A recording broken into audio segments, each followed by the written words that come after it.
नमस्कार साथियों, हमारे YouTube चैनल पर आपका स्वागत है।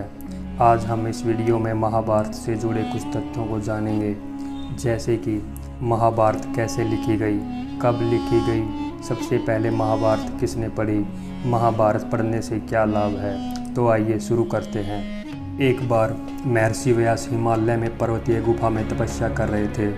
ध्यान योग में उन्होंने धर्म पूर्वक महाभारत इतिहास के स्वरूप का विचार करके ज्ञान दृष्टि द्वारा आदि से अंत तक सब कुछ प्रत्यक्ष की भांति देखा और उन्होंने महाभारत महाकाव्य की रचना की।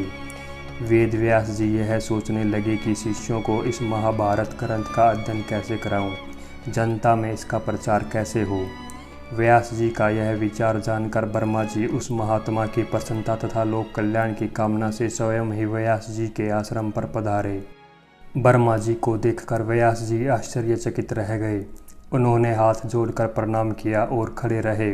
फिर सब ऋषि मुनियों के साथ उन्होंने ब्रह्मा जी के लिए आसन की व्यवस्था की। जब उस आसन पर ब्रह्मा जी विराज गए तो व्यास जी ने उनकी परिक्रमा की और ब्रह्मा जी के आसन के समीप विनयपूर्वक खड़े हो गए। ब्रह्मा जी की आज्ञा से वे उनके आसन के पास ही बैठ गए। उस समय व्यास जी के हृदय में आनंद का समुद्र उमड़ रहा था। उनके मुख पर मंद मंद पवित्र मुस्कान लहरा रही थी। फिर व्यास जी ने ब्रह्मा जी से निवेदन किया, भगवान, मैंने एक महाकाव्य की रचना की है। इस महाकाव्य में संपूर्ण वेदों का गुप्त रहस्य तथा सब शास्त्रों का सार संकलित करके स्थापित कर दिया है। इसमें इतिहास व पुराणों का मंथन करके उनका प्रशस्त रूप प्रकट किया है। भूत वर्तमान भविष्य का भी वर्णन हुआ है। अलग अलग प्रकार के धर्मों व आश्रमों का विलक्षण बताया गया है। चारों वर्णों के कर्तव्य का विधान, तपस्या एवं ब्रह्मचर्य के स्वरूप, अनुष्ठान एवं फलों का विवरण, पृथ्वी, चंद्रमा, सूर्य, ग्रह, नक्षत्र, तारा, सतयुग, त्रेता, द्वापर, कलियुग, इन सब के परिमाण व प्रमाण ऋग्वेद, यजुर्वेद, सामवेद का विस्तार से वर्णन किया गया है। न्याय, शिक्षा, चिकित्सा, दान तथा पाशुपत का भी वर्णन है तथा मनुष्य आदि का अलग अलग योनियों में जन्म का कारण क्या है। लोक पावन तीर्थों, देश, नदियों, पर्वतों, वनों और समुद्र का भी इसमें वर्णन है। युद्ध की निपुणता का भी वर्णन है। जितने भी उपयोगी पदार्थ हो सकते हैं उन सब का प्रतिपादन किया गया है। परंतु मुझे इस बात की चिंता है कि पृथ्वी में इस ग्रंथ को लिख सके ऐसा कोई नहीं है।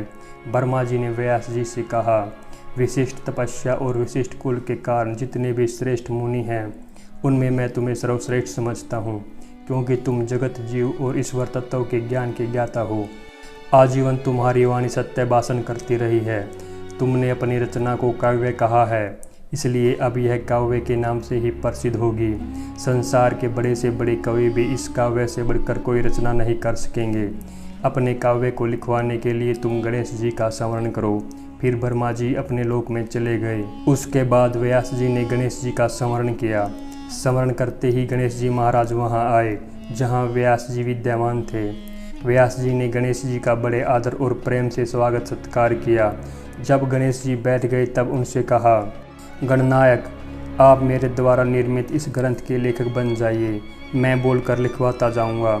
मैंने मन ही मन इसकी रचना कर ली है।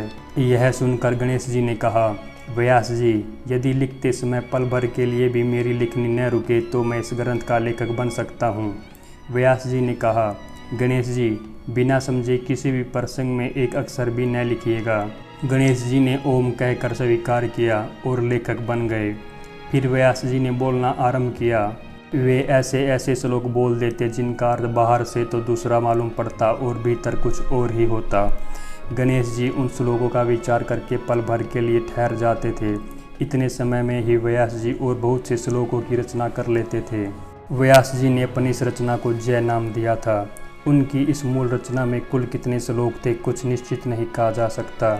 मूल रचना में जो 8800 श्लोकों का जिक्र है वे उनके अर्थ को लेकर है, न कि कुल संख्या को लेकर। व्यास जी ने सबसे पहले अपने पुत्र सुखदेव को इस ग्रंथ का अध्ययन कराया। इसके बाद वे सम्पायन को और अन्य योग्य शिष्यों को इसका ज्ञान दिया। प्रारंभ में इस ग्रंथ का नाम जय था, फिर इसका नाम भारत पड़ा और फिर चारों वेदों से इसकी महत्ता अधिक सिद्ध होने के बाद इसको महाभारत कहा गया।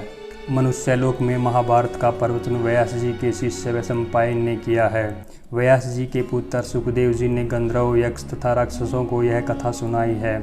नारद जी ने देवताओं को और असित देवल ने पितरों को इसका श्रवण कराया है।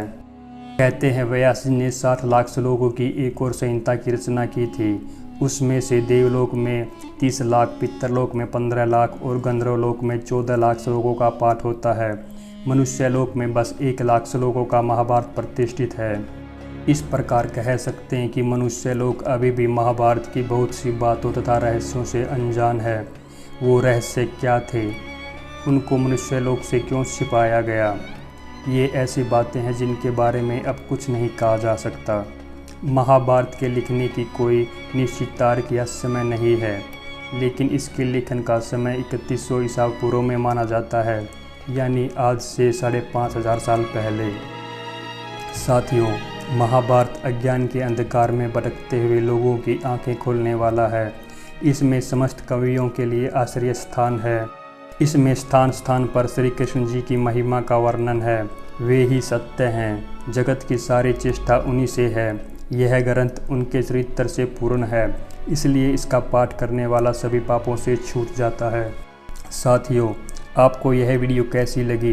वीडियो से संबंधित अपने सुझाव कमेंट बॉक्स में ज़रूर दें। ऐसी ही वीडियो और धार्मिक कहानियों की वीडियो के लिए आप इस चैनल को सब्सक्राइब कर लीजिए। धन्यवाद।